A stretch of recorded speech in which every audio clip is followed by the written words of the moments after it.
thank you to the Norwegian National Opera Children's Choir, and welcome back.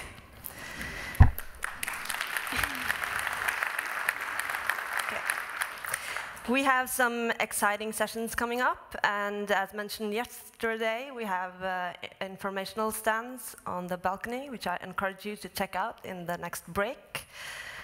And now it's time for the first session, and it will be led by Her Royal Highness Crown Princess Mette-Marit.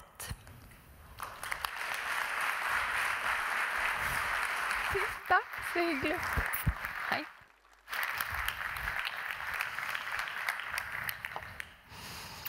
Good morning, everyone. How are you this morning? In Norwegian, we have an expression called jumping after Wirkola. And for those of you who are not familiar with that, it's hard to copy all the brilliant acts of yesterday. So with that in mind, I can tell you, though, that you have a lot to look forward to now.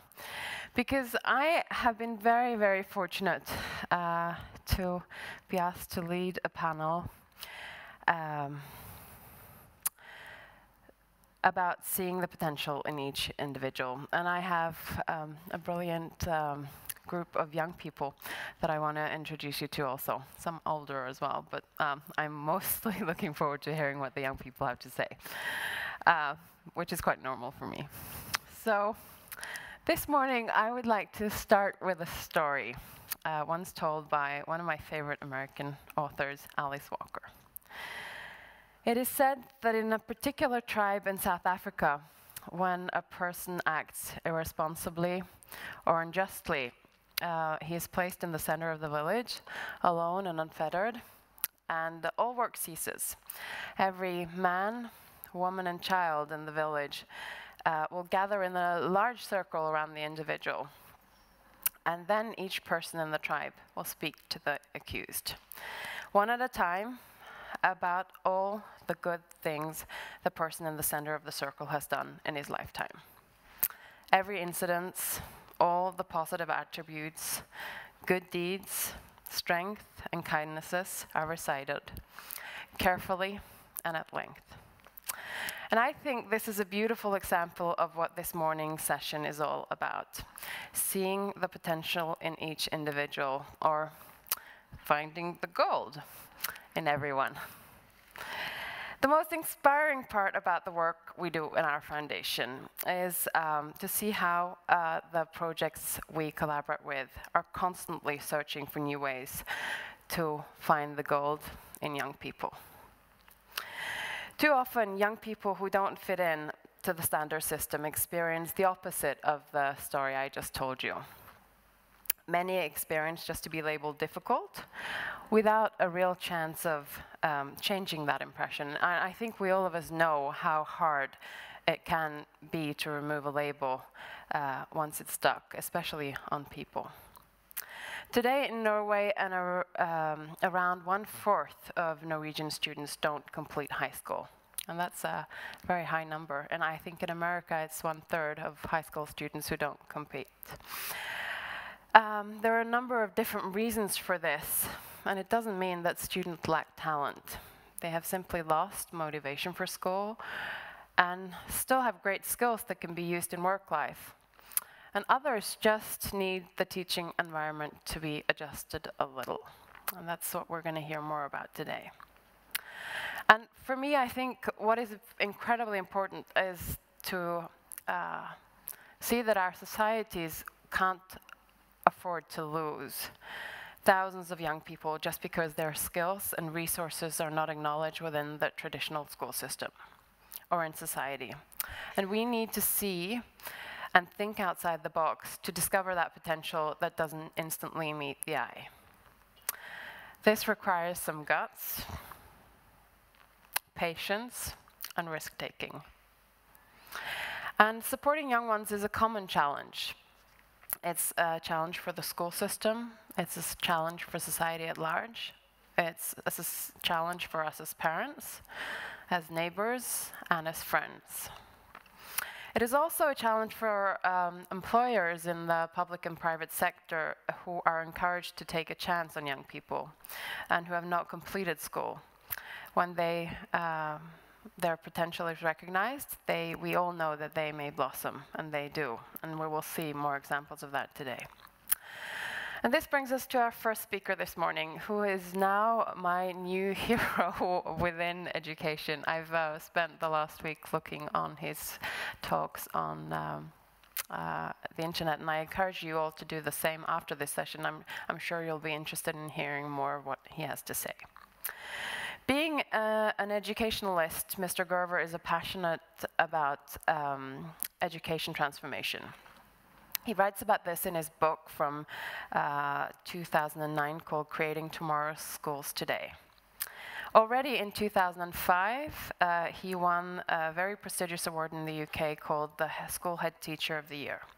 And since then, he's been a political advisor on educational policy in the UK and has founded the Curriculum Foundation with Mr. Sir Ken Robinson. And he's worked with Sir Ken Robinson on developing awareness of human potential and creativity. Mr. Gerver now uses his educational knowledge when he works with some of the world's largest organizations and businesses on cultural and organizational transformation, human development, leadership, creativity, and innovation. And the three core principles that underpin Gerver's philosophy are communication, empowerment, and impact. So, Mr. Gerver, welcome to Norway, and the floor is yours. Thank you, welcome. Thank you. Thank you. Thank you. Good morning. Wow. This is amazing. This is amazing to be here. Now, I've only got a few minutes, so I thought if it's all right with you, I'm going to tell you about two of my heroes. The first is one of my own teachers. In many ways, every time I stand in front of an audience like this and share with them my thoughts through a speech, it's a testament to him. It's his legacy. You see, when I was 10 years old, I had a stutter, a stammer. I, like many kids, sadly, had gone through the experience of a very messy divorce between my parents, a very angry divorce. And as the result, had suffered the consequences. You know, I can stand here honestly today and tell you that as a 10-year-old child, I exhibited so many of the characteristics of a child in stress. I wet the bed as a 10-year-old boy, which, as you can imagine, is a mortifying thing. And I had a stammer. And then I met this remarkable man.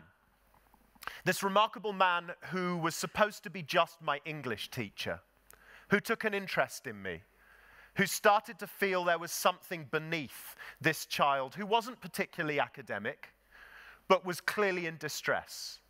And his passion was drama. And he decided one day that the best way to help me with my stammer was to get me involved in drama, because he believed that if I was speaking somebody else's lines, it wouldn't necessarily have the impact it would that when I spoke for myself. Anyway, it worked, because here I am, right? Thank you. Now, the tragedy about this man is, because I have to tell you, I live every day with regret about this man, whose name was David Drew Smythe. Because I, like many kids, lost contact with my teacher when I moved on to secondary education, and he emigrated to Australia. And I never thought I'd see him again, until a couple of years ago, when we reconnected through Facebook.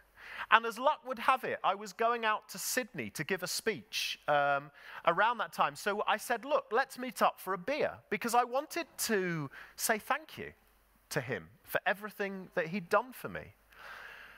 And then the greatest tragedy happened to me. I was at London Airport waiting to fly to Sydney, and I got a message telling me that he'd died suddenly at the age of 65 years of age, in between me being in London and flying to Sydney.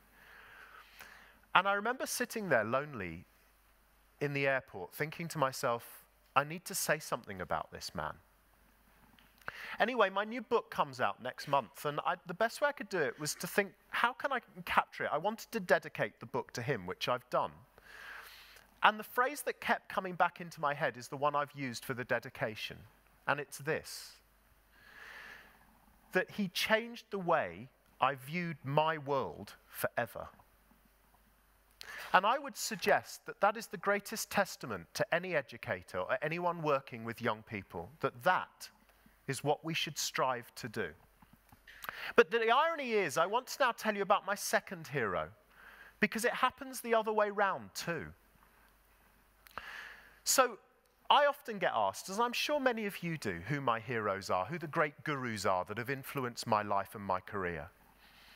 And I honestly believe that the people that have had the most profound impact on my life are the children I've been privileged enough to teach. Looking back on my teaching career, I'm convinced that they taught me far more than ever I taught them. And there's one child in particular whose name is Gary, who was in my first ever class as a 9-year-old child. And those of us that are teachers know that it's one of those remarkable things. We never forget the first class of children we ever teach. And actually, the further in time they go, the more wonderful they seem to be in our memories. They probably weren't that way, to be honest, but when anyway, Gary was in my first class. Now, Gary was a child who today would be identified as having many complex special needs. But unfortunately for Gary, when I started teaching and when he was in my class, special needs hadn't been invented yet. You know, in those days, you were either stupid or naughty. There was no such thing as special needs, right? So don't shoot the messenger. So I didn't have a lot of hopes for Gary. But within a week of meeting him, I knew that he was quite possibly one of the most remarkable human beings I had ever come across in my life. Our first week in our school, the head teacher was a visionary. And instead of getting the kids to go straight into the normal curriculum, the first week of the school year would always be a charity week. And the head teacher would invite a leader from a charity in to talk to the students. And then the children would spend the whole week raising money in different ways. And then on the Friday, the leader from the charity would come back and the children would present a check. And this was a school in a tough neighborhood where we were.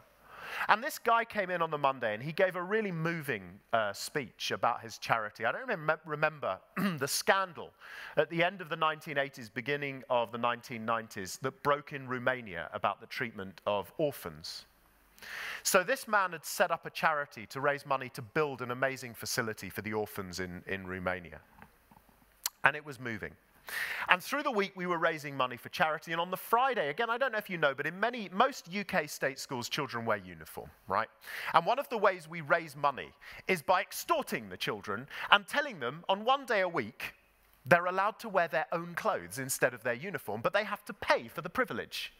It's why, frankly, Britain's in such a mess right now, right?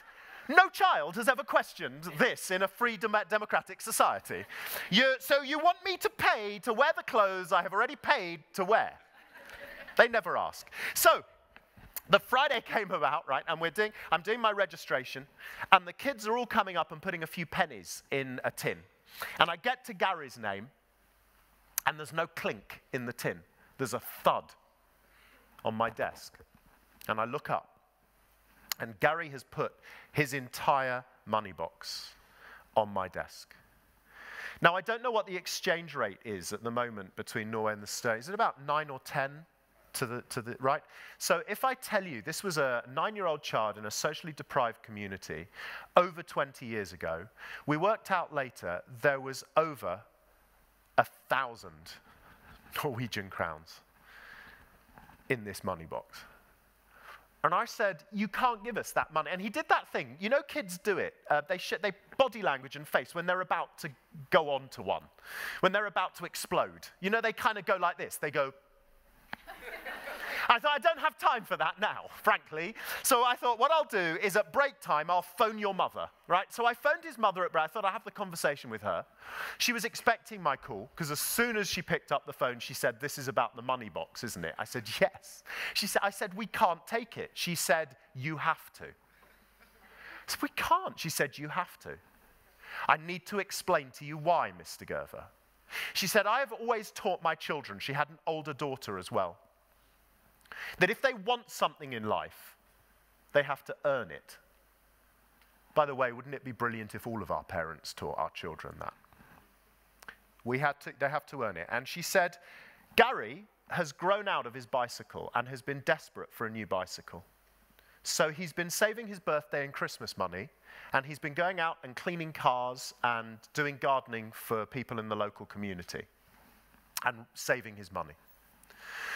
She said he came home Monday so moved by the assembly on Romania that he said then, Mummy, I want to give my money. And she said, I've been arguing with him all week.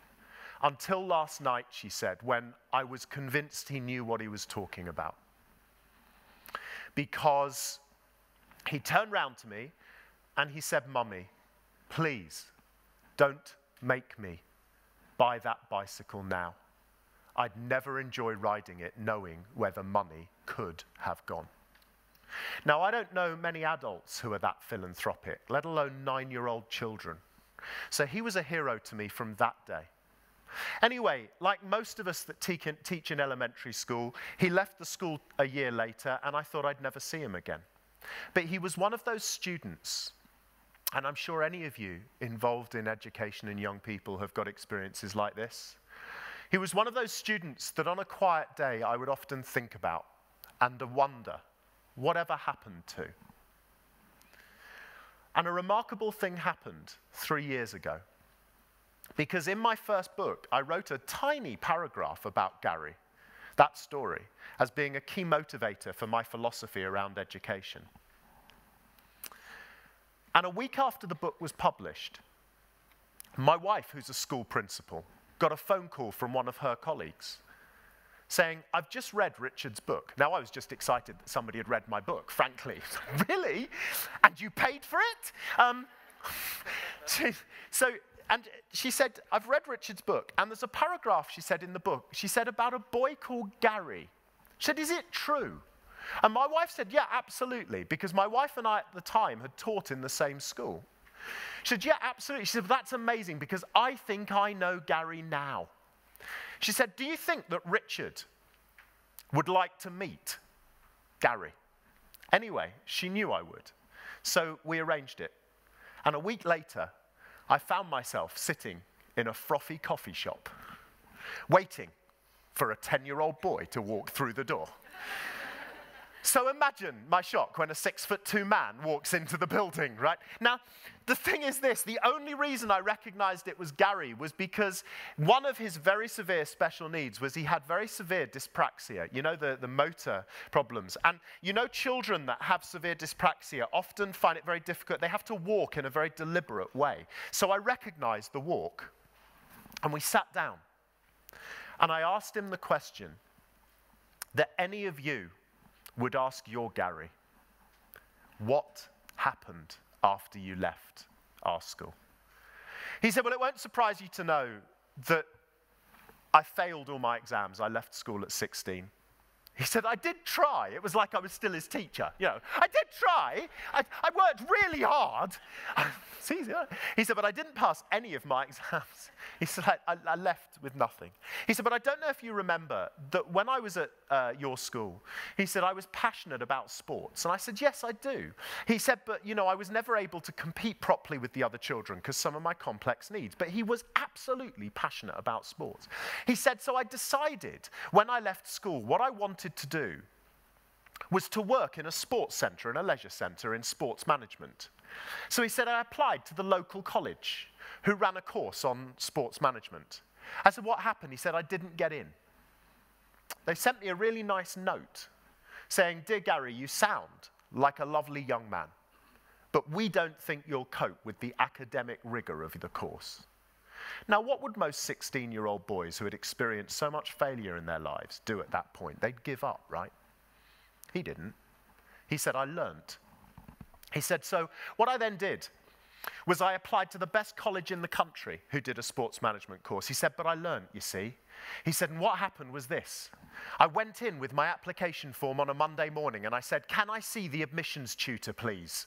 And they said, no. So he said, I'm leaving. But he went back on the Tuesday. Can I see the admissions tutor, please? No. He did the same thing Wednesday and Thursday. By Friday, they were so sick of him. They said, here's the admissions tutor. Anyway, he got on the course. Not only did he get on the course, he qualified top in his year.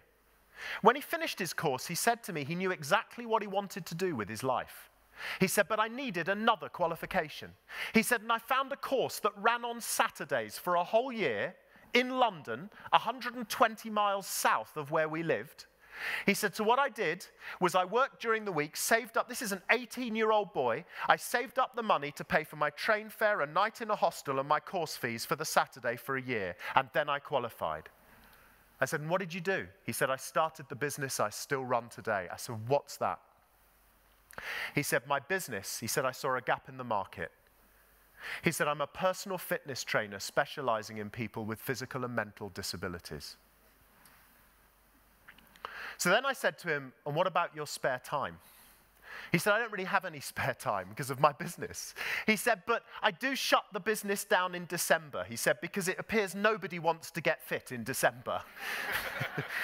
He said, and what I do is I take the profit from my company that I've earned all year, and he said, I've developed a relationship with a village in West Africa, and he said, I go out there and I spend December helping them to develop the skills and things that I do around fitness and health. You can imagine, by now, I am absolutely in tears, right? I'm also arrogant.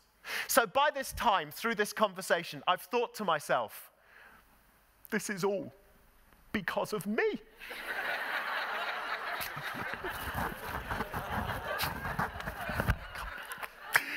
So I asked him the question, I asked him the question, I sat back like I hadn't thought about it. I crossed my legs, picked up my frothy coffee. And I said, who would you say had, apart from your mother, had been the biggest influence on your life? Anyway, he didn't say me, so I've never seen him again since. But here's my point as I close. To me, Gary was a hero at 9. What he achieved through his life was truly remarkable. He achieved most of that in spite of the system. And I would say this, Gary didn't go to university, he didn't get a high degree, he didn't go and work in a big company, but I would suggest to you that Gary is the ultimate 21st century citizen. And what we need is an education system that finds the Gary in every single child. Thank you very much. Thank you. Thank you.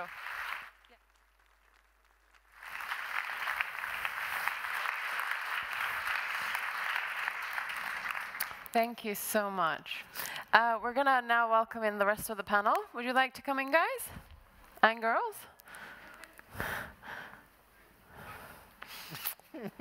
Hei. Velkommen. Og koselig å se deg. Hei, Vivian. Hei. Hei. Hei. Koselig. So, Richard, I think you have met one of your Norwegian colleagues here. Yeah. I hope you get a chance to talk also after.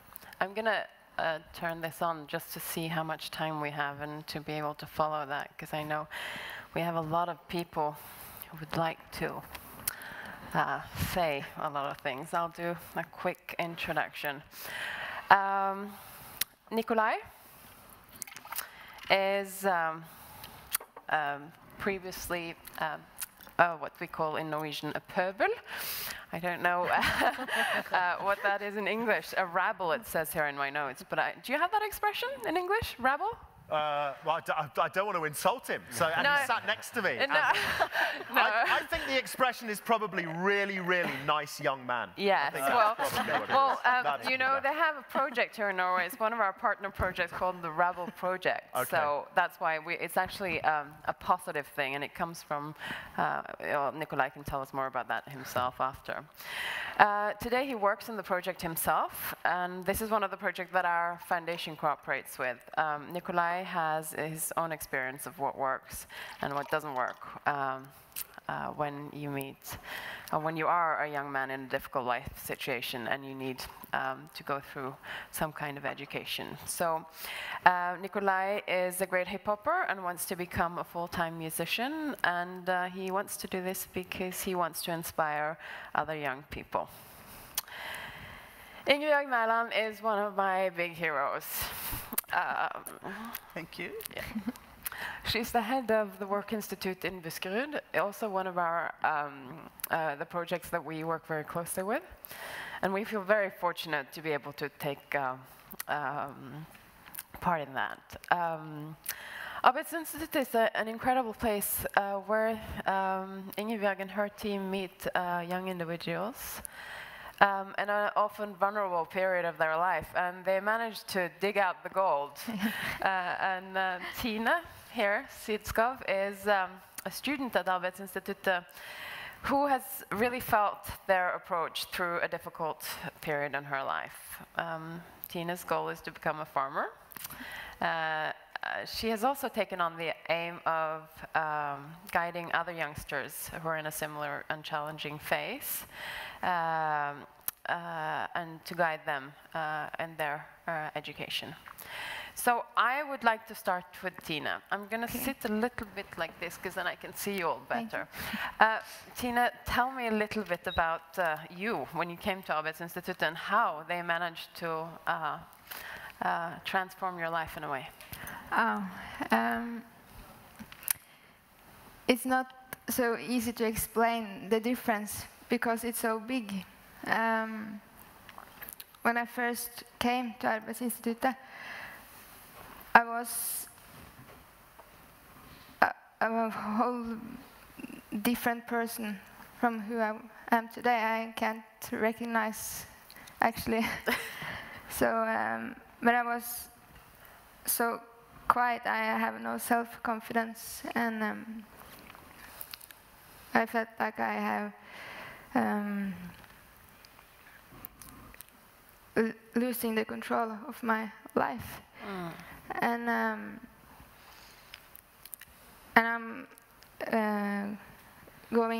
was going on this high school, videregående. Yeah, high school. I tried at least for 1 year, and when it didn't work out, I was coming in contact with Arbeidsinstituttet and Ingebjørg, and yeah, and then I think when I first came there, the first day, I think that was the time when it all kind of stopped in a positive way. Yeah, and I begin to moving forward. Tell me, what happened in Arbeidsinstituttet that day that made it change? I think it is the way they speak to, they meet me when I came there, and the way they speak to me and see the person I was at that time. And not all the things in the past. And give me the opportunity to, yeah, to change in my, yeah, in the way I felt was most comfortable. And it was going so fast, the change. So it was all the people and that they actually believe in me. For real. Yeah. And that's no. That's quite a good feeling, no? Yeah. When people believe in you for real, huh? Yeah. It's very important. I know, Tina, we've met several times, and I know Tina's now a very accomplished role model for a lot of other people in the same situation as her. And what I love seeing about young people like you who've gone from a phase where you really didn't feel well about yourself, and then when you're given a possibility and people see you, you've decided also to use that in a way to inspire other young people. And I think that's so fantastic that you use that possibility, and it's always that when you've been seen, you want to help see others. And I see this with a lot of young people from all the projects that we work in, that's one of the results. And Richard, you also mentioned a little bit about that in your story, that when people are seen and given the opportunity, it really creates such a ripple effect of positivity. Yeah. Massive. I mean, you know, what we have to remember is an education system should be about empowerment, not about control. And the problem with so much of the mainstream systems around, particularly the Western world, is they're designed by people who have a view that it's to train people to fit into existing structures and systems. And therefore, to a lot of young people, particularly young people that come from very disrupted and difficult backgrounds, that feels so alien, so controlling, and so dehumanizing. And what's really amazing to me is the greatest students I've ever worked with have come from some of the toughest families and some of the toughest backgrounds. And the thing is, the minute they feel that you're there to help them fulfill their potential, to unlock their dreams and to create aspirations and values, is the moment that you see those kids fly. Yeah. I think we all can agree on this. Nikolai, tell us a little bit about your background in Pøbelprosjektet, also one of our partner projects. And what happened to you there? Well, it was in 2008 when the Pøbelprosjektet started. But my background is that I don't like to blame anybody for my own mistakes, but my father was a drug addict and died when I was 12 years old. And that just crushed my whole world. So I just lost everything, because when you lose a role model, you lose your future. So I dropped out of school when I was able to do that, and I started doing drugs myself and just being a rebel, you know.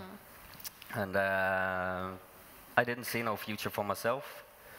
And then I got involved with child services and stuff like that. And one day they just called me in 2008 and said that they have a proposition for me at a place called Pøbelprosjektet. And I said, I know Pøbel, then I hung up. Yeah. But I got a recommendation from a friend who went to the first course, and he said that you should just do it, because it's going to change your whole life. So I did it. And when I came to the course the first day, Eddie stood in the door when I was 10 minutes late. And you don't come late to the Pøbelprosjektet. You can't come late. No. You do not come late. So I was 10 minutes late, and when I opened the door, he just stood there and ut! That means out. Yeah. And so then I just stood there like, what am I going to do now? I just walked out on the streets again, and what the fuck? I can't do anything. So I called my mom, of course. Like we have a remarkable number of people. A remarkable number of people these days use that method, is to call their mom, which is... we heard about this yesterday in the panel as well, so I think it's a good strategy, it seems. Yeah. So I called my mom, and she just called everyone. She even called the police. She called my stepfather, my grandmother, everybody. And all of them called Eddie. Yeah. They really fought for me. So Eddie called me and said, okay, you can come back and I will talk with you. So I came back and we talked for about an hour and became good friends with that talk. And he said, okay, you can come back. You got one more shot. So I got one more shot. And I came to the course. I finished the course for 6 weeks. And I became a car painter. That was sort of my dream, because I wanted to do something creative. I'm very, very creative, and I want to do something with that. So I became a car painter, but it wasn't for me, because the environment at these workplaces is so different from what I am. Because, you know, I'm a hip-hopper, I wear big clothes, and, you know, you don't do that at these places. You don't talk like I do in those places. So, So I fell out again, and I started doing stupid stuff again, and I lost my job after 2 years. And when I lost my job, I lost my apartment. So I became homeless, and I was homeless for 7 months. And that was the roughest part of my life. It's very hard to talk about, actually. But in that period, I think Eddie got an intuition or something, because he just called me from out of nowhere and said, you have to come talk with me.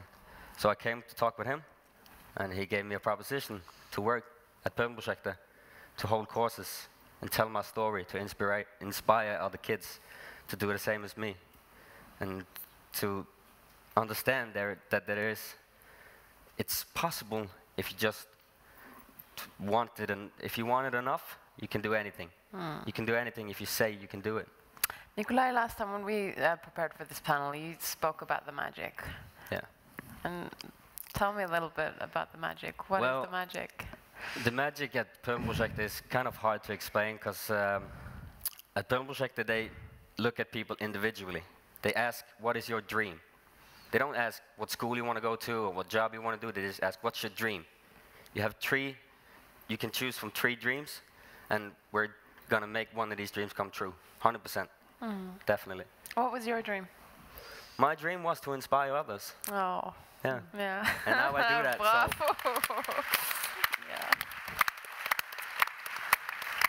Ingebjørg, I know this is very familiar thinking to what you do. Tell us a little bit about what your dream is. Oh, my dream? Yeah. Oh, my dream is to take all the young people, all the older people, politicians, the decision makers, people from leaders from factories, industries, into the same room to develop the way we are going to go, to get everybody into the society, taking part of it, having good lives, because I think that's possible. We have enough knowledge, we have enough economy, so I think we can do that. But then I think if we are going to do that, we have to take the young people with us and ask them a lot of questions and make schools to be more organic systems, to understand that we are going to lead together. Which is fantastic, because that's what you really have done at Arbeids Institute, or the Work Institute, that you really treat the students as equals. And how do you do that? I think we have built up a culture, because I think much of this depends on which culture do you want. And I want, and we want, we have developed it together, a culture where we take care of each other. It's not like we are just digging for gold at the youngsters. The youngsters and all of us are digging for gold all the time at each other. And therefore I think I have the best job in the world. And we do it constantly. I think we are lucky. We have found some strategies, some methods that I think in many organizations we are telling a lot of what's not good, what's bad with the people, what are they doing wrong, and we are doing exactly the upside way. Yeah. What's good with the people, what's good what we are doing now, what can we learn from it, and what do we have to learn more to do it even better?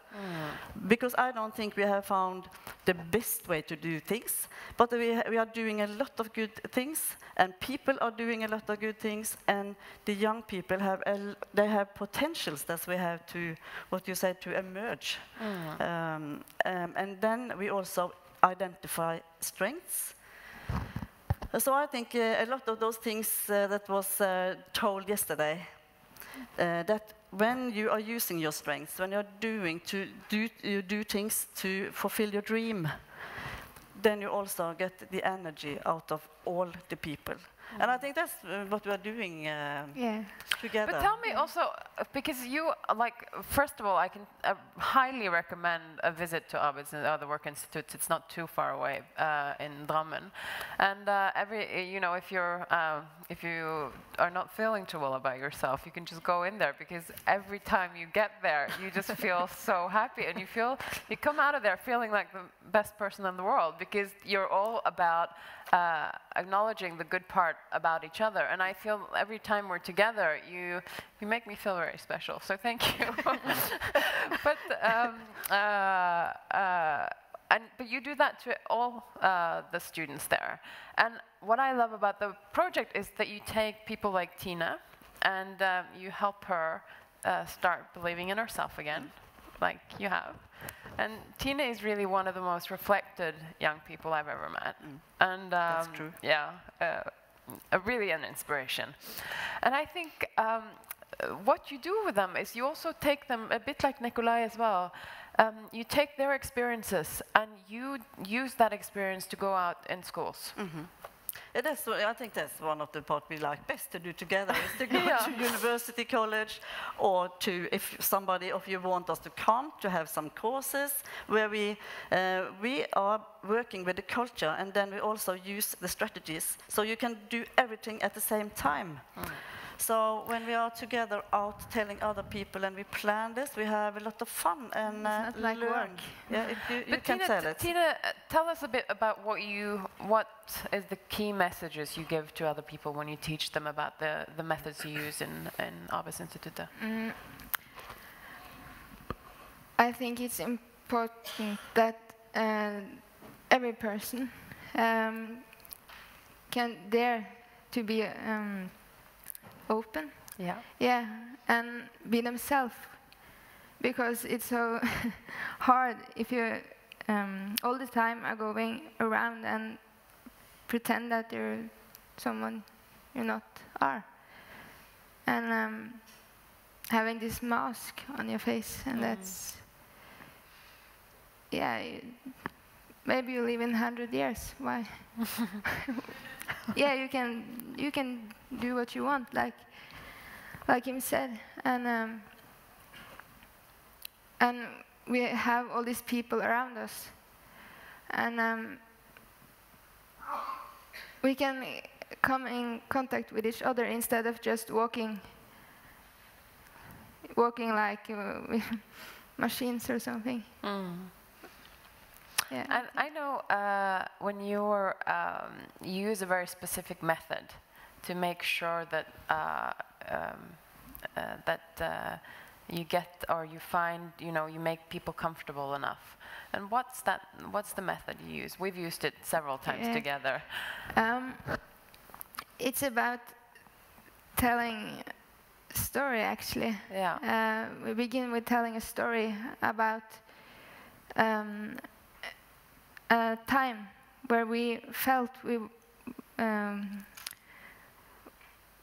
do something that makes us feel at our best, and it didn't need to be a big thing. It can be very small things as well. You told me about a trip when you did something, in Hardangervidda, and I think I told you about something else. So, and that really, and then the other person is supposed to retell that story, and you find the positive attributes that you can put on that story. And it's a very effective tool. But you have a lot of tools like this, Ingebjørg, that you go and take around to schools everywhere. Richard, I would like to say, how can you work systematically with teachers and with the school system at large to create this kind of positive thinking and digging out the gold in young students? I think one of the things is we have to ensure that the teaching profession feels professional, that they feel empowered. I think partly the problem here is we have a profession that are used to being told what to do, and a lot of their own passions and instincts as to why they've become educators to an extent have been ground down, and they feel that they're delivering a system, and it's often why our students feel that they're receiving a system. When you get a chance to talk to teachers about their own passions, what they came into education for, what great education should be about. When you get them talking about their Gary stories, for example, what you see is a profound sense of humanity and purpose, but a huge frustration that that's kind of oppressed by some kind of system. And so for me, one of the things we need to do is engage in dialogue with teachers to allow them to express their passions more themselves, so that then they can project those passions more powerfully into the eyes of their students. So for me, the great job is reprofessionalizing the profession. Which is music in your ears, singing I love what you're saying, and that's the way we try to work. Yeah. And therefore, I also think when we take both the pupils, both the leaders, both the teachers into the same room, and we have this strategy to have those interviews Tina mentioned. And we are telling all this, you can call it galleries. Yeah. That was nice. We are talking about success stories, but gallery stories.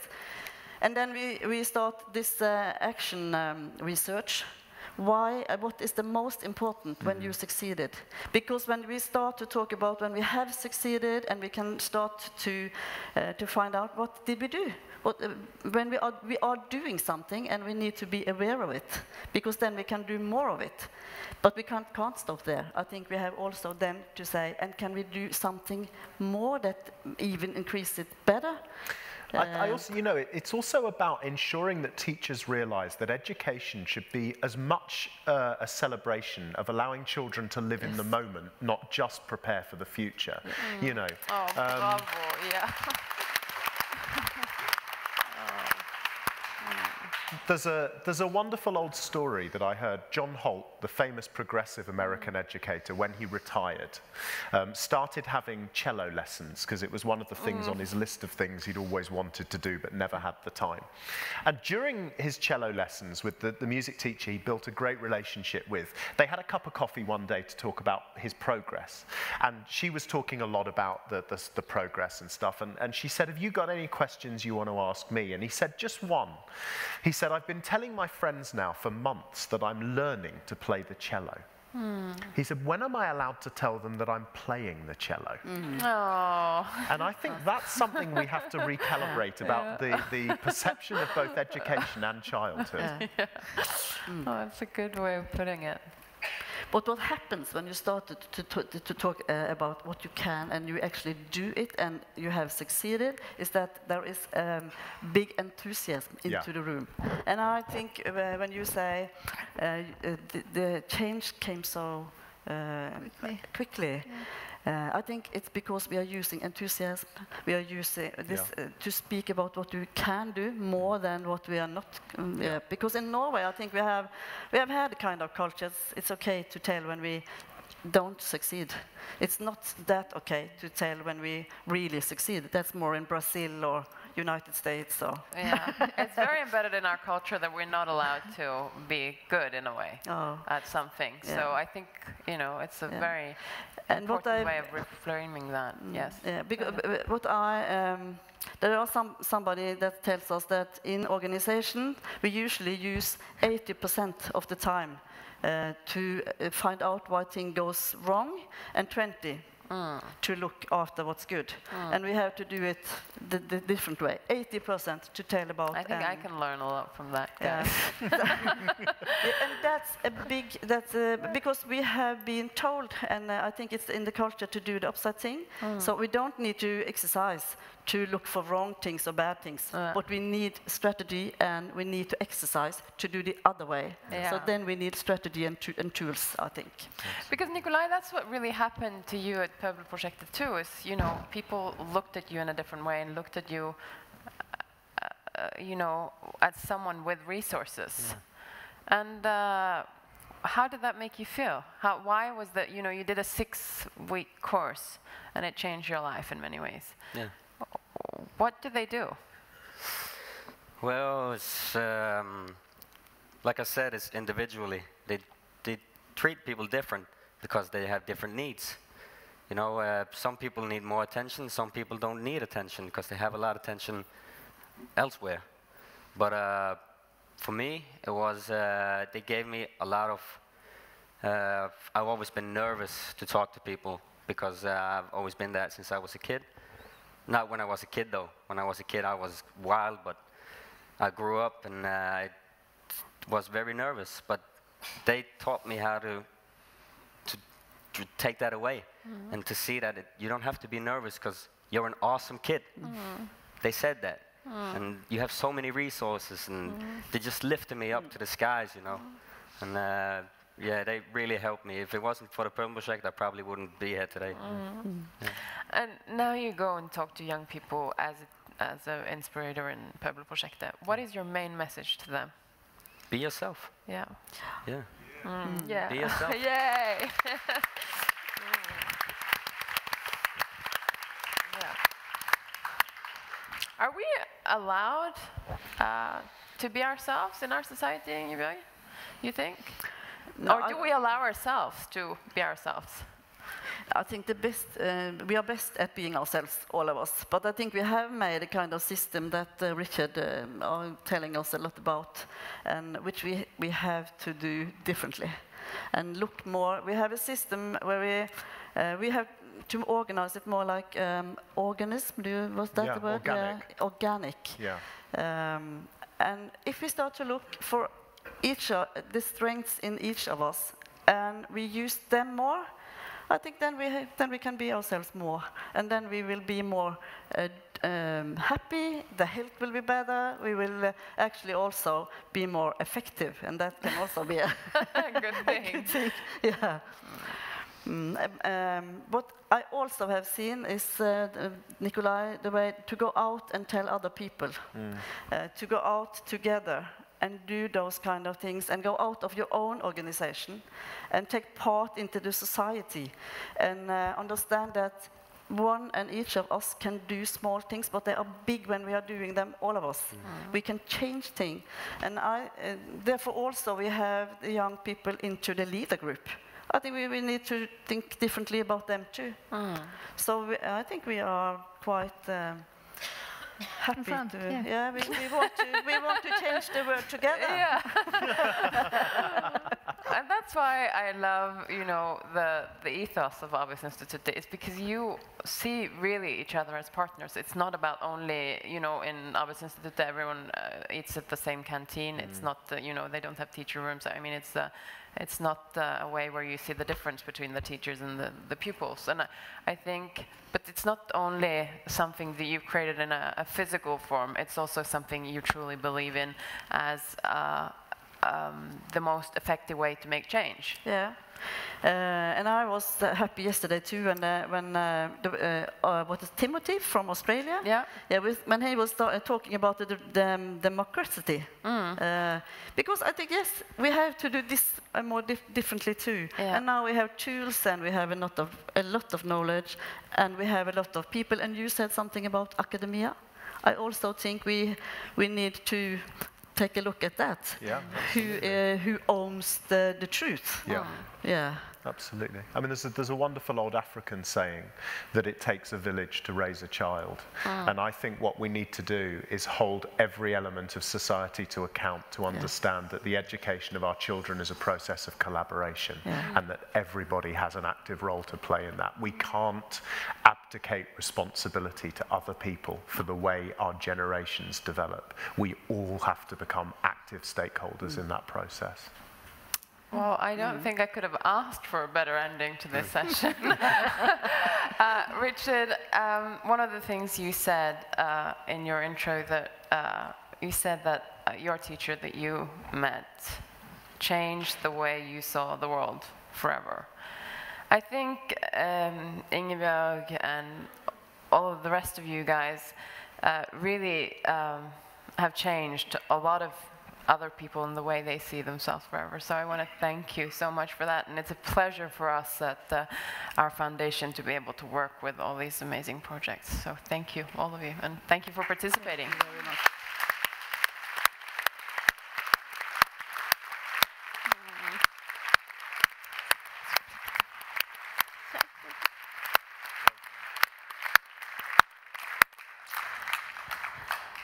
And now we can look forward to hearing a piece from the youngest Norwegian champion in slam poetry.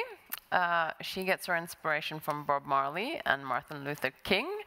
She uses French, English, Creole, and Norwegian to showcase her roots, through the spoken word. Welcome to Sara Ramin Osmundsen.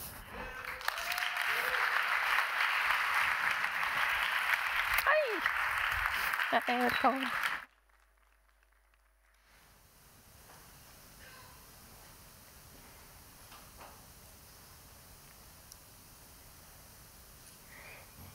Jeg bor i en verden der 1000 solsikker kikker mot sola. Sola skinner og kysser min hud. Jeg bor i en verden der Gud har forskjellige navn, fra havn til havn, fra munn til munn, fra favn til favn. Og Guds navn har vært skjold, og i Guds navn har vært vold, voldelig sannhet og i sannhetens bunn. I sannhetens grunn så tror jeg det er snakk om samme Gud, samme kraft som lager kjærlighetssaft. Jeg bor i en verden der man kan lage saft av appelsiner, klementiner, jordbær og mandariner. Jeg bor i en verden der folk trenger tolk, fordi folk snakker i 10 000 tunger. Jeg bor i en verden med 10 000 millioner unger. Unger som ser, unger som ler, unger som kler denne verden der 1000 solsikker kikker mot sola. Sola skinner og kysser min hud, og min hud, den er brun i sommer. Og når vinteren kommer er den beige en hiver, presque blanc comme la neige, sacré manège, der alt er i forandring. Og ingenting er samme ting, og sanne ting føles. Og vonde ting føles. Og onde ting gjennomføres, ja. Jeg bor i en verden der en liten jente skriker, mens beina hennes spriker. Og en mann liker å trenge inn i hennes kjød. Jeg bor i en verden der noen tenker at kun død vil være deres paradis. Jeg bor et paradis, og jeg bor et helvete. En verden med mørke, med tørke, der folk tørker tårer, folk sårer, folk bærer deres døde på bårer. Åh, Maloya, Maloya, Maloya.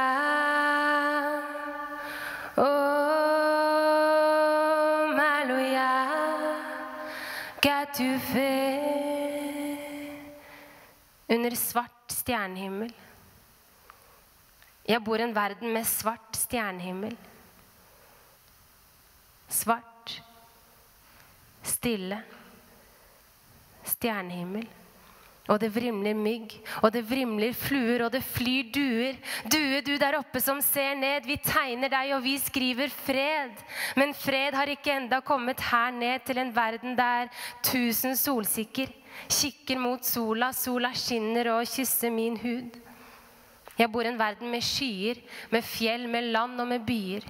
Jeg bor i en by som et fengsel av betong, der naturen har fått en rar fasong. Jeg bor i en by som 22. juli kjente en dyp smerte. Jeg bor i en by som 22. juli fikk et nytt hjerte. Jeg bor i en by som lider, en by som speeder, en by som aldri stanser, en by som danser. En by som chiller, en by med grenser som skiller og stenger, og grenseløse måter å sløse penger. Jeg bor i en by som forurenser. Jeg bor i en verden som forurenser, og som renser min sjel i magiske stunder. Men den skitner min sjel av alt for mange grunner. Men det er i denne verden jeg bor. Og det er i denne verden hun skal vokse og bli stor. Denne verden der 1000 solsikker kikker mot sola. Sola skinner og kysser min hud, og hver dag så ber jeg til min Gud for denne verden jeg bor. I hvilken verden er det du bor? Takk for meg.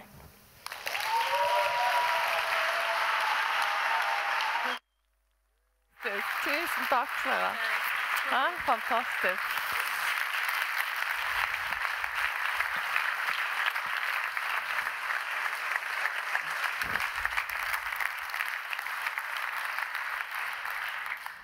Tusen takk, Sara.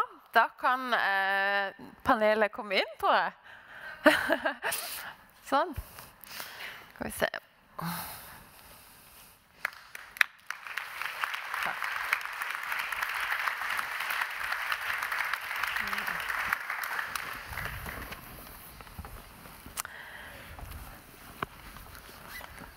Sånn, ok, jeg bare får satt på den timeren igjen. Det tar der. Stopp. Og null still, tror jeg. Det var lurt. Ja, nå skal vi, now, I think, should I speak English, or? No, I know. Yeah, I know that there are some English speakers here, so it's very hard for me not to, because it feels very impolite. But we are now going over to a Norwegian part of the program. Så tusen takk til Sara igjen. Det var en fantastisk... Jeg synes vi må ta en applaus til. Jeg synes det var såpass fint at vi skal gjøre det.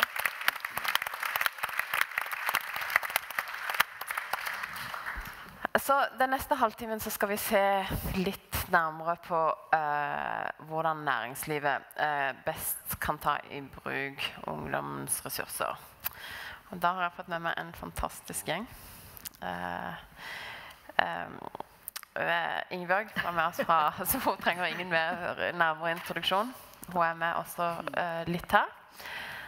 Sven Mollekleiv, som er en fantastisk mann, som jeg er veldig, veldig glad i. Som har gleden av å jobbe mye gjennom meg, i og med at han er generalsekretær i Røde Kors. Men han har faktisk også en jobb. Det er utrolig i tillegg.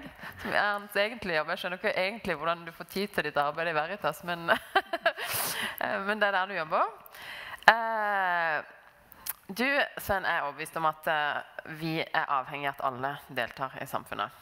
Og at alle har sine ressurser og kvaliteter som må oppdages og ta i bruk. Og det vet jeg at det er noe du lever med til daglig. Altså, dette er ikke noe du snakker om. Dette er noe du virkelig tar i bruk hver eneste dag. Du skal få lov til å fortelle litt mer om det senere. Eddie Eidsvåg, som sitter her, er leder av Pøbelprosjektet, som vi snakket litt om tidligere. Som også er et av samarbeidsprosjektene i fondet vårt.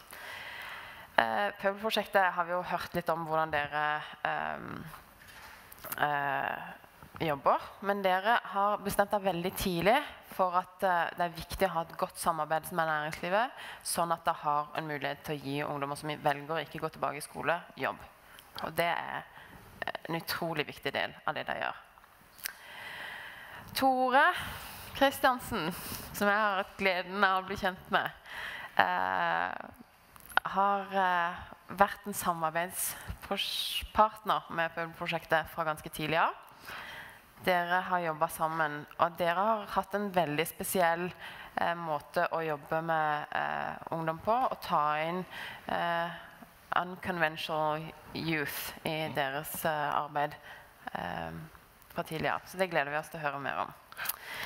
Elisabeth Hjølme, som sitter der, er konserndirektør i Posten, og hun er her for å fortelle om Postens arbeid med å ansette mennesker som har slitt for å få arbeid.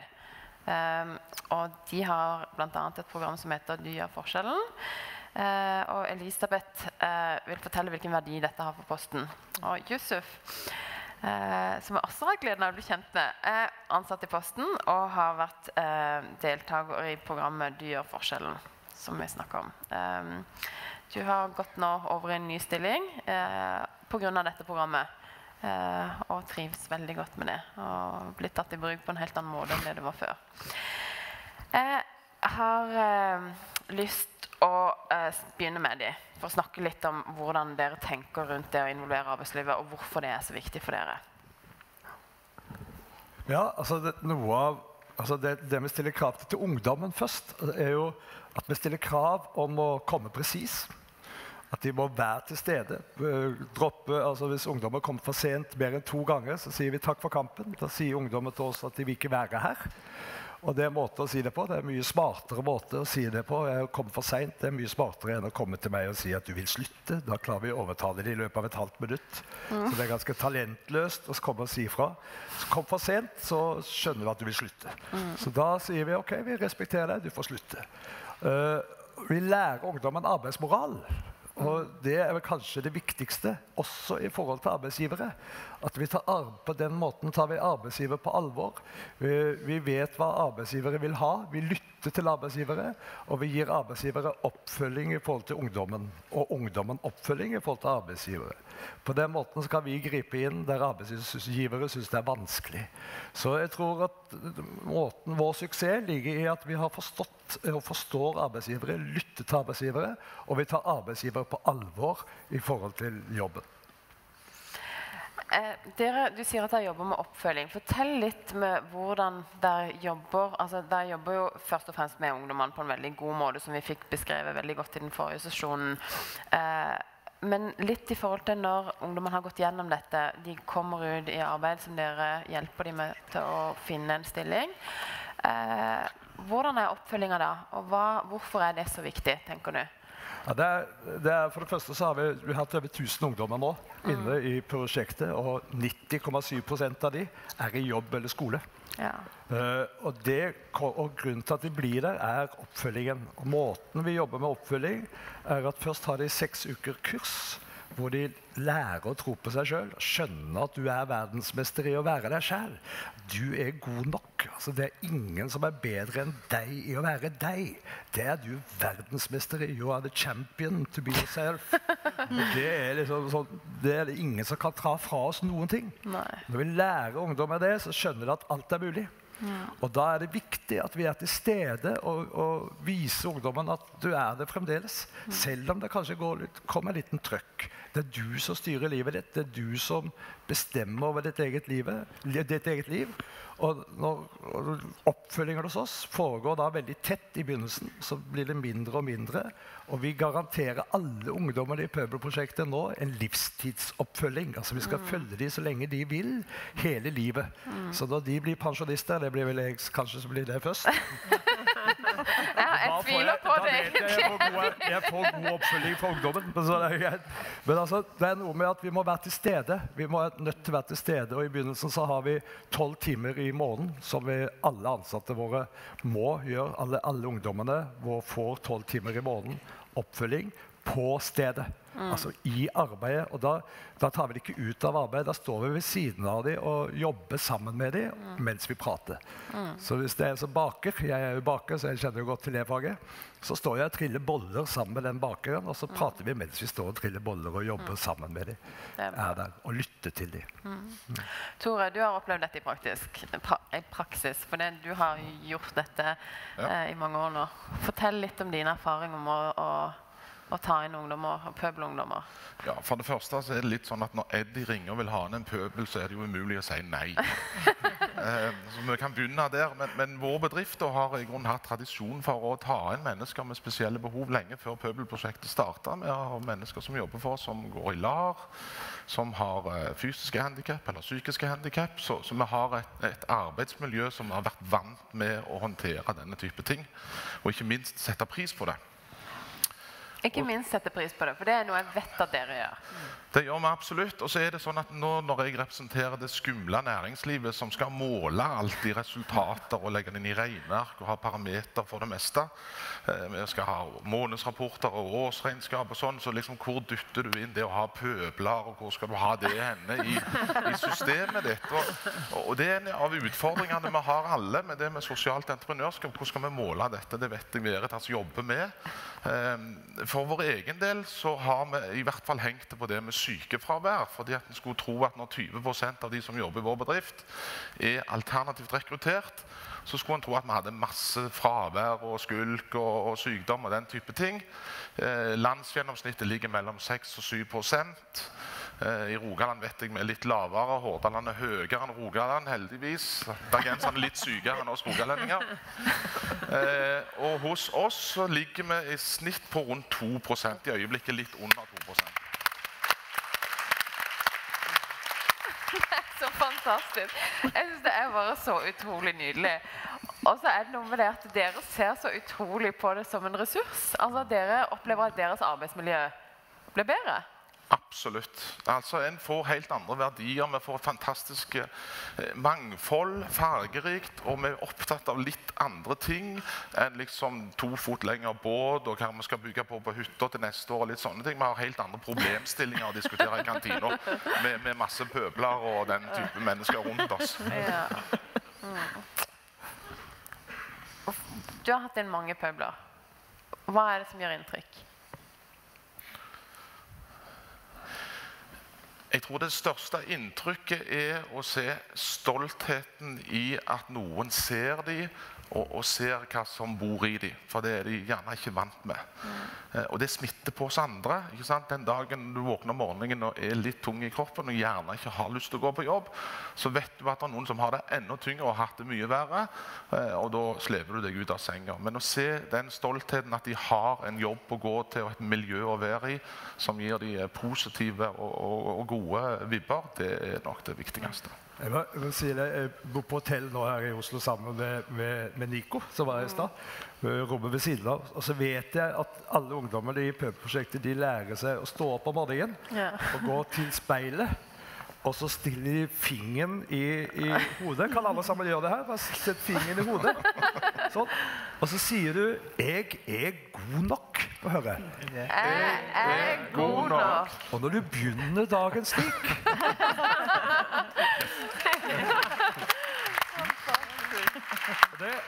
og det hørte jeg en dame av oss, så hørte jeg innenfra rommet til Nico, så hørte jeg han stod, jeg er god nok, jeg er god nok. Og da gikk jeg selv bort og sa, jeg òg.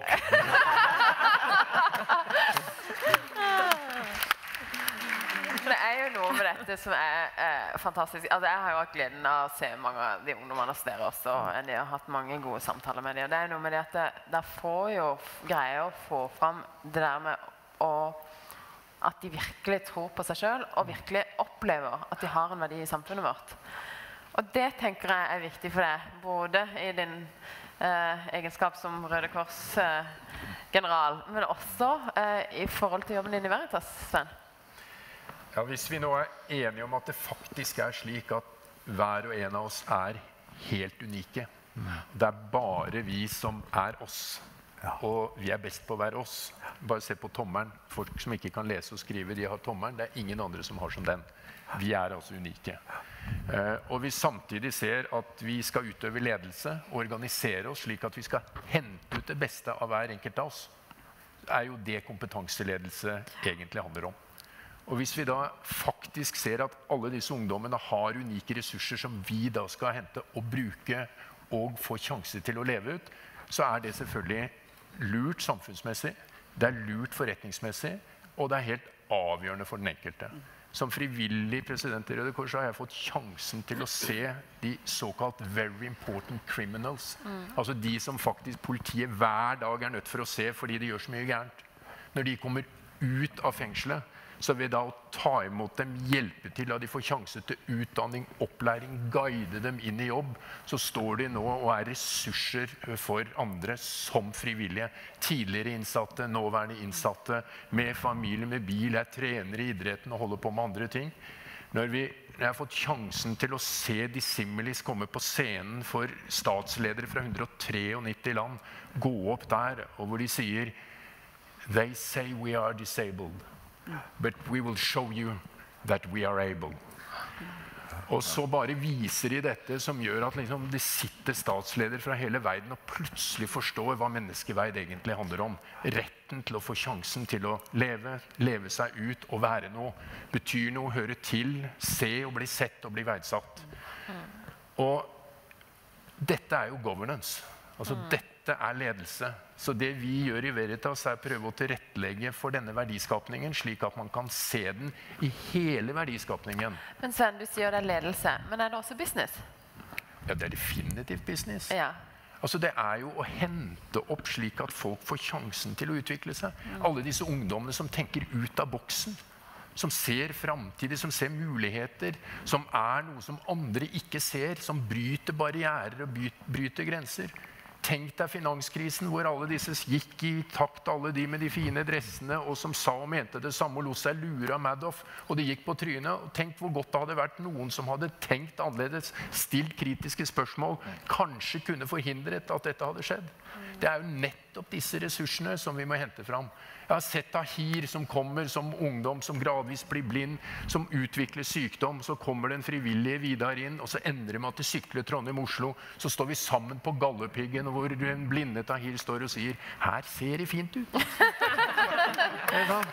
Altså det er fordi han har sprengt grensene. Det er altså mulig med litt grann hjelp hvis vi tilrettelegger for det. Og det er det disse prosjektene, det er jo derfor dette Pøbelprosjektet er den beste samfunnsinvesteringen. Og så har jeg bare lyst til å si at jeg lærte meg i World Business Council for Sustainable Development that business will not succeed in a society that fails. Ja. Så vår jobb er å tilrettelegge for at ressursene i samfunnet lykkes, at vi utvikler en ledelse og en styring der folk blir sett og verdsatt, og hvor du får muligheter til å bruke ressursene. Det er bra for oss alle sammen, og så er det dette med se litt langsiktig på ting. Da kan du se hvordan du kan høste. I Posten så har dere tatt dette på alvor. Og fortell litt hvorfor Posten har valgt å gjøre det. Altså, Posten er jo en av Norges største bedrifter. Ja. Vi har 20 000 ansatte, og vi har et veldig stort mangfold blant våre ansatte. Vi speiler på mange måter samfunnet. 11–12% av våre ansatte har innvandrerbakgrunn. Og vi er selvfølgelig også avhengige av hele tiden å få nye ansatte, og det kan jo gjerne være folk som ikke har hverken utdanning eller jobberfaring. Og da er det både vår oppgave og jeg håper å si vår suksess at vi evner å gi utvikling, gi opplæring som gjør at alle våre ansatte lykkes i sine posisjoner. Og så har vi også egeninteresse i å fremme mangfold. Vi har egeninteresse i at de ansatte skal få tilført stadig ny kompetanse og henge med i forhold til utviklingen. Så vi har en rekke program som vi da ønsker å tilby våre ansatte. Hvorfor er det så viktig for Posten? Hva er business case for dere for å gjøre dette? Altså, et av våre viktigste mål er å ha et godt arbeidsmiljø og være en attraktiv arbeidsplass. Det er våre folk, vi er en arbeidsintensiv arbeidsplass, og derfor så er det de som jobber hos oss som er Postens suksess. Så vi ønsker og vi vil investere i folk, og også gi dem muligheter til de som kommer inn, kanskje i driftsstillinger, kanskje som postbud, jobbe i produksjon hos oss, som ikke har noen formell bakgrunn, men som da kan få muligheter og kan få lov å vokse inn i nye stilling og få nettopp utnyttet sitt potensiale. Det har jo Posten en lang tradisjon for. Før i tiden så var det jo sånn at postskolen, som det het en gang, som var en 2-årig utdanning, den samlet, det var veldig attraktivt for ungdom fra hele landet å begynne å jobbe i Posten. På det meste så tror jeg vi hadde 3000 søkere til 50 stillinger som postelev. Men det som kjennetegnet Posten mer før enn nå, var jo at de som kom inn som postelever, de ble jo i Posten et langt liv. Og det å ha så pålitelig lojale medarbeidere som kan Posten, som forstår vår kultur, hva vi er opptatt av å få til, det er en kjempekraft og verdi. I dag er samfunnet litt annerledes, mobiliteten er litt annerledes, og behovene er litt annerledes. Men nå har vi tatt det innover oss på den måten at vi har en rekke tilbud som vi da gir til våre ansatte, og som er en del av det bevisste arbeidet vi gjør, både i forhold til rekruttering og i forhold til å bruke det vi gjør i bedriften også inn i vårt arbeid med et større samfunnsansvar. Josef, fortell litt. Du kom inn i Posten og du manglet arbeidserfaring når du kom inn i Posten. Fortell litt om hvilke begrensninger du opplevde når du skulle søke jobb. Det var jo 97, rett etter videregående skole. Tenkte jeg å ta et år pause for jeg studerte videre.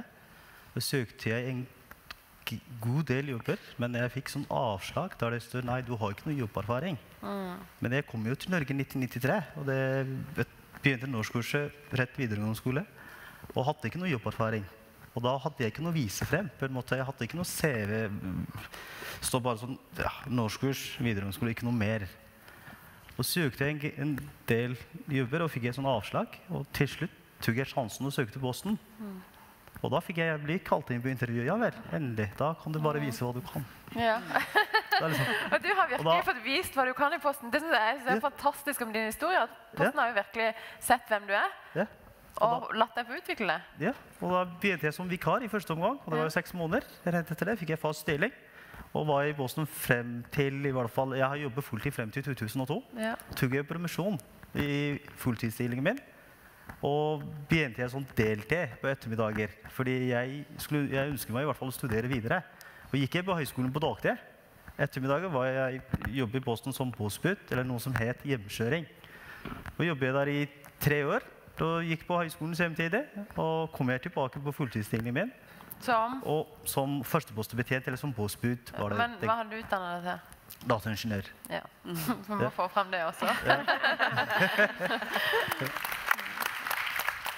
Og jeg er veldig glad i Boston. Kom tilbake i Boston. Jeg har ikke søkt ut av Boston, selv om jeg har hatt dataingeniørutdanning.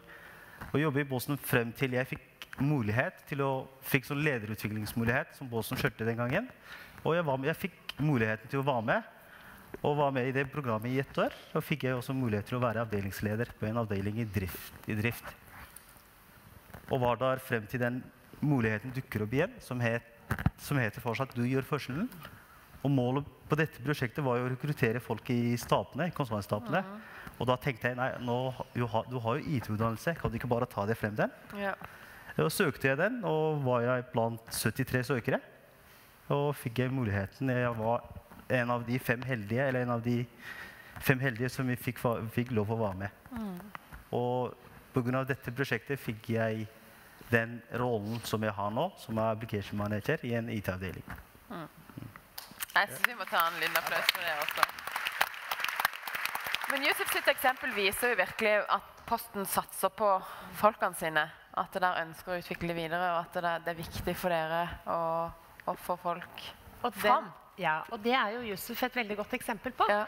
Og han forteller jo om flere av de programmene som vi har, som nettopp gir den muligheten. Og det siste han var inne på med «Du gjør forskjellen» er jo et program hvor vi nettopp ønsker at medarbeidere med en innvandrerbakgrunn skal også komme opp i leder- og stabsstillinger. For der er de underrepresentert, og det er veldig viktig for oss å få til. Og selv om ikke det er så mange hvert år som kommer med på det programmet, så viser jo det en vilje og en mulighet som vi håper skal inspirere også andre medarbeidere til å gå nye veier og nettopp avansere i forhold til det potensialet de har. Vi snakket litt tidligere om det med oppfølging, hvor viktig det er det. Og hva tenker du i forhold til det med disse ungdommene og folk med en annen inngang til arbeidslivet? Hva tenker du vi som arbeidsgivere kan gjøre for å best mulig trygge folk med en annerledes bakgrunn i arbeidslivet? Hva tror du er viktig? Jeg tror det viktigste er å stille krav. Ja. Og ikke bare stille krav som ord og si at vi forventer dette, men være konsekvent. Altså være sånn, sier du at det er slik, så må det være slik. La de som kommer inn i arbeidslivet vite at de kan stole på at det som blir sagt, blir holdt. Det er kanskje det viktigste.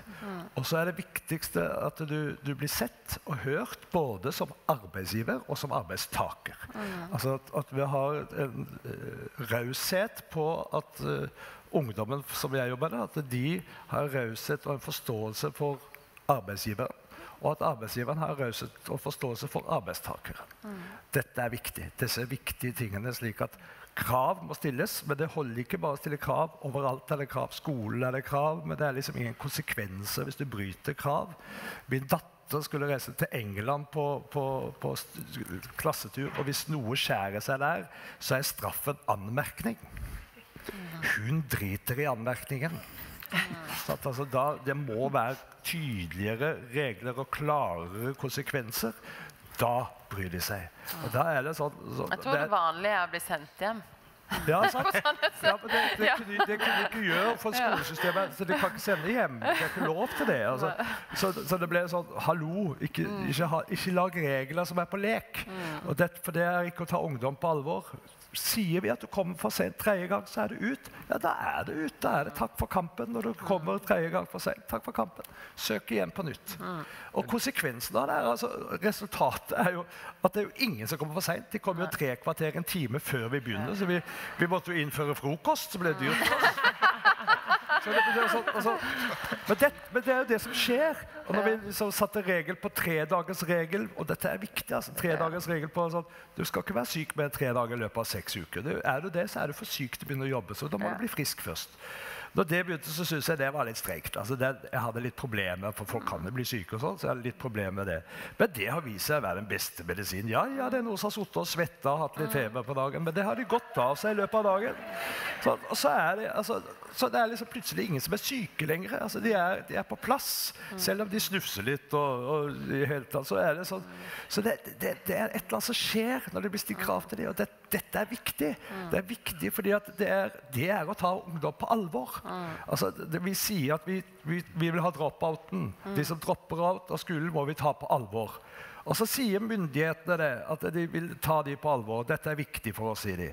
Og så sier de, hva skal vi gjøre? Jo, vi må få det tilbake på skolen. Hæ? Det å ta en som sier jeg vil slutte på skolen på alvor? Det jo ikke det. Det å rett og slett ikke respektere det. Det å si, ok, vi må lage et alternativ. Og et alternativ ligger i næringslivet. Det ligger der åpen for oss. Det plass til alle. Og vi har et behov for arbeidsplasser på alle. Alle trenger arbeid, alle, og vi har arbeid til alle. Hvis vi sier at det går an å jobbe uten utdannelse, og åpne for at det ufaglærte folk som trengs i arbeidslivet, i tillegg til faglærte folk. Det plass til begge to. Og så en ting, for nå blir jeg litt engasjert her. Men, så, det ser vi. Det altså, husk folkens, at hvis du ser på Norge, i Norge i dag, vis meg en gründer, en som har skaffet 150 arbeidsplasser, mer enn 150 arbeidsplasser i Norge, helt fra grunn av, ikke de som har arvet eller kjøpt opp konkurser, men en som har startet, som har utdannelse. Men det som... Sven, jeg ser det mange som sitter og håper nå. Jeg har en siste replikk der. Men du finner heller ikke en som har lykkes uten at de har de med utdannelse med seg.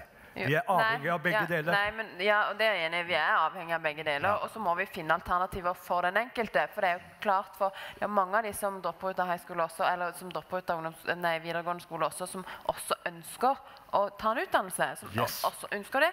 Og derfor tenker jeg det utrolig viktig at vi også ser de i forhold til det at nettopp det å se den individuelle i forhold til akkurat det, bare for å gi en liten kommentar til det.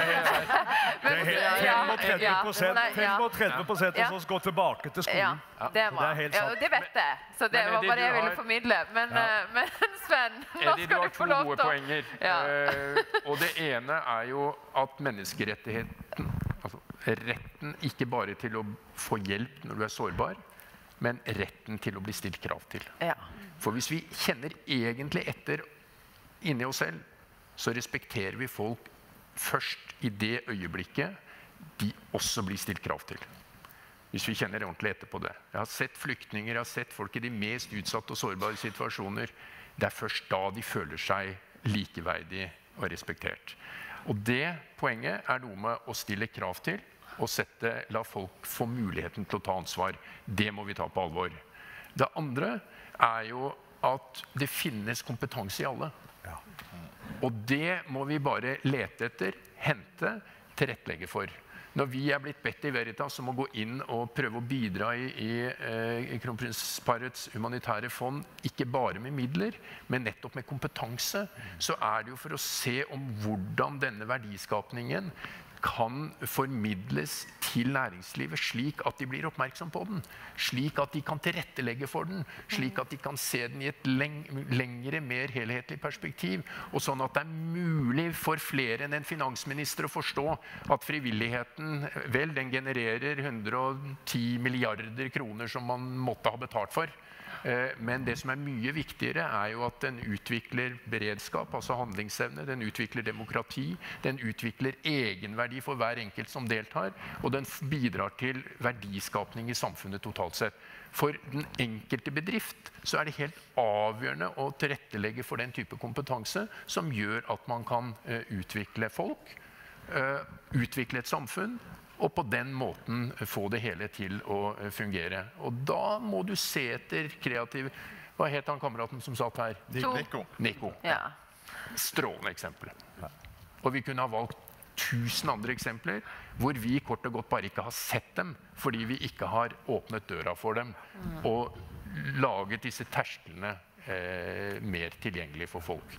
Det altså den beste samfunnsøkonomi vi kan gjøre, men det også god økonomi for den enkelte bedrift. Og det har vi i Veritas prøvd å anskueliggjøre gjennom vårt faglige arbeid.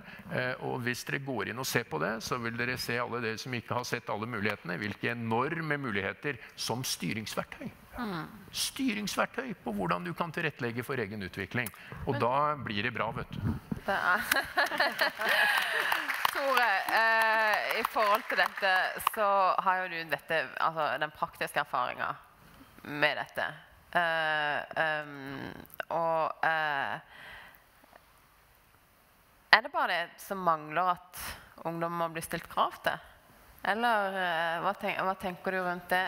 Det ikke sånn at vi må se det positive også? Hva gjør du for å motivere de ungdommene som hos deg? Ja, jeg både kjefter på dem og skryter av dem. Altså, du må kombinere det. Og litt tilbake til det som Eddie og Sven også debatterer. Men det gir jo også muligheter, gjør det ikke det? Ja, selvfølgelig. Ja, for det det jeg opplever som kjernen i dette. Ja. Jeg opplever det mulighetsrommet folk får. Det det. Men vi inne i en prosess hvor vi må få næringslivet til å få øynene opp for dette. Våre bedrifter driver litt ekstremsport i forhold til det med 20%. Hvis vi kan få flere til å få øynene opp for det, de kvalitetene og de verdiene som det gir både den som får jobben, men ikke minst de som kolleger og jobber rundt dem. Det tror jeg oppgaven vi har fremover, og det denne konferansen en viktig bidragsyter til å være en eye-opener i så en scene. Ingebjørg? Ja, nå sitter liksom jeg og tenker at jeg tror ikke det finnes bare ett enkelt svar på hvordan vi skal håndtere ungdom eller hverandre. Min erfaring nok at mange av de ungdommene jeg møter har fått veldig mye kjeft og har straffet seg veldig mye ut av systemer. Og da må vi møte de der de og det veldig gammelt da, å møte folk der de Og da har nok vi valgt en annen tilnærming enn hvis du ikke møter opp 2 ganger, så går du, eller hvis du ramler ut av skolen, så vil du ikke tilbake. Det er ikke den som min opplevelse. Min opplevelse at mange av de ungdommene ønsker seg veldig inn, men de tror ikke på voksne. Og da må vi bruke lengre tid på å bygge tillit, og det betyr å tåle de faktisk. Når de sier nei, eller «Sett til helvete, kom de ut», som jeg også kan høre, så må jeg liksom tenke at det er ikke det de mener. Altså, jeg må bak. Og da jobber nok vi mye, altså, og tenker, altså, vi kan ikke tolerere at du snakker, altså blir snakket til på den måten. Vi må finne andre måter å være sammen på, men jeg vil gjerne at du kommer. Og vi gjør veldig mye hvis ungdom uteblir hos oss, og det gjelder også i forhold til næringsliv. Vi samarbeider både med næringsliv og med videregående skole. Så må jeg si noe, at vi kan si veldig mye rart om videregående skole, men det foregår altså fantastisk mye flott inne i de skolene også. Det utrolig mange lærere som gjør en fantastisk jobb, og det må vi ikke glemme. De ressursene, ja. Ja, det helt enig med deg. De ressursene, kombinert med arbeidslivet, kan vi utnytte til fulle. Og det gjør vi ikke foreløpig. Og det fordi vi sitter på noen rigide systemer inne i skolesystemet som ikke passer liksom helt med det som foregår i næringslivet. Og der synes jeg de har et veldig poeng med å gå ut til næringslivet og snakke med de hva trenger vi. Og det gjør vi også. Men det gjør skoler også, altså. Det må jeg si. Det gjør de også. Så må vi ha mer fleksible ordninger som gjør at når ungdommer, fordi at det som skjer med de jo liksom ikke at ikke de vil, men de slutter jo å tro på seg selv, og så får de enda en bekreftelse på at det den drittsekken som alle har sagt, og det vil jeg ikke være med på. Jeg vil være med på at de noen fantastiske ungdommer, og vi må henge på dem sånn at ikke de blir gående ute på gata. Alle skal med. Absolutt alle verdt å få med. Da tror jeg at måten vi gjør det på må være litt avhengig av hvem de personene Ellers så straffer noen seg ut, og vi mister de. Det kan vi ikke gjøre, altså. Men Ingeborg, altså, jeg tenker jo at, at det er jo det som er det viktige her, og som alle dere er utrolig gode på, alle som sitter i hele panelet, har jo en fantastisk gave i at dere velger å se mennesker. Og dere velger å se det positive i mennesker, og at alle har et eller annet i seg som gjør at de er viktige bidragsytere i vårt samfunn. Og jeg tror, med det, så tror jeg vi skal faktisk avslutte denne, for nå går vi over tida, paneldebatten. Men jeg vil si tusen takk til dere. Dere bidrar virkelig til å gjøre Norge til et bedre sted. Tusen takk til alle sammen.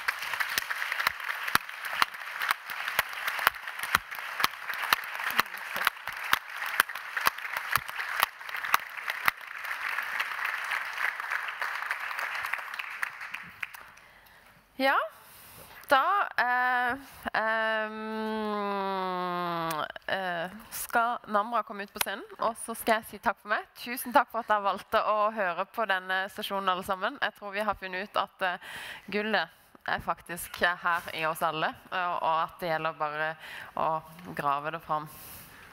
Fint, takk.